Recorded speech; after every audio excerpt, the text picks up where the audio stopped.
ST प्रवाशांच्या खिशाला कात्री लागणार आहे, कारण एसटी महामंडळानं 15% भाडेवाढीचा प्रस्ताव समोर आणलेला आहे। आज प्रस्तावावर शिक्कामोर्तब होणार असल्याचं कळतंय। मध्यरात्रीपासून एसटीच्या भाडेवाढीची शक्यता वर्तवली जाते। गेली 3 वर्ष निवडणुकांच्या पार्श्वभूमीवर भाडेवाढ करण्यात आलेली नव्हती, त्यामुळे दरवर्षी 5% प्रमाणे 3 वर्षांची अशी मिळून 15% भाडेवाढ करण्याचा प्रस्ताव हे एसटी महामंडळानं दिलेला आहे। भाडेवाढ झाल्यानंतर राज्यातील जनतेसाठी एसटीचा प्रवास हा 60 ते 80 रुपयांनी महागणार आहे। महामंडळाला दिवसाला सुमारे 3 ते 3.5 कोटी रुपयांचा तोटा सहन करावा लागतोय।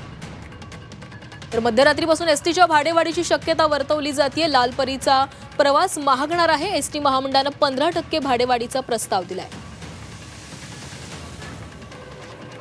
तर या संदर्भात अधिक बोलूयात, आमचे प्रतिनिधी मनश्री पाठक आपल्यासोबत जोडले गेलेत। मनश्री, आधीच महागाईचा फटका सर्वसामान्यांना बसतोय, त्यामध्येच ज्या लालपरीनं कोट्यावधी प्रवासी प्रवास करतात अशा प्रवाशांना फटका बसणार आहे, कारण भाडेवाढीचा प्रस्ताव मांडण्यात आलाय।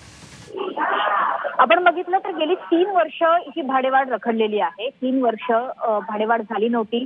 अर्थातच राज्यामध्ये निवडणुकीचं वातावरण होतं, त्याच्यामुळे ही भाडेवाढ टाळण्यात आली अशा प्रकारच्या देखील चर्चा होत्या। मात्र आता ही भाडेवाढ लागू केली जाणार आहे आणि ही थोडी नाही तर कदाचित ही भाडेवाढ 15% इतकी असू शकते। त्याच्यामुळे एसटीचा प्रवास हा जवळपास 60 ते 80 रुपयांनी महागणार आहे। आपण जर बघितलं तर 14,000 बसेस आहेत राज्यभरात, ज्यामधून 55 लाख प्रवासी दररोज वाहतूक करतात आणि महामंडळाला मिळणारं उत्पन्न हे 23 कोटींचं आहे। मात्र उत्पन्न आणि खर्च याच्यात मोठी तफावत आहे, त्याच्यामुळे महामंडळाला बऱ्यापैकी तोट्याचा म्हणजे दिवसाला सुमारे 3 ते 3.5 कोटी रुपये इतका तोटा सहन करावा लागतोय। त्याच्यामुळे ही भाडेवाढ आता अटळ आहे असं बोललं जात आहे। आज राज्य परिवहन प्राधिकरण या संदर्भात निर्णय घेईल। यापूर्वीच एसटी महामंडळाने 15% भाडेवाढीचा प्रस्ताव राज्य परिवहन प्राधिकरणाला सादर केलाय। आज मंत्रालयात या संदर्भातली एक अंतिम बैठक होईल आणि राज्य परिवहन प्राधिकरण यावरती शिक्कामोर्तब करेल।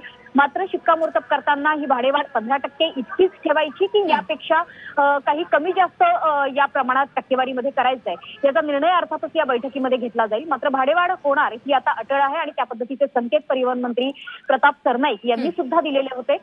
त्यामुळे सर्वसामान्यांच्या खिशाला कात्री लागणार हे आता जवळपास निश्चित झालेलं आहे। नक्कीच मनश्री, ते तोट्यामध्ये असलेला एसटीला बाहेर काढण्यासाठी हा प्रस्ताव समोर आलेला आहे, मात्र याचा फटका सर्वसामान्यांच्या खिशाला बसणार आहे। धन्यवाद तुम्ही दिलेल्या सविस्तर माहितीसाठी।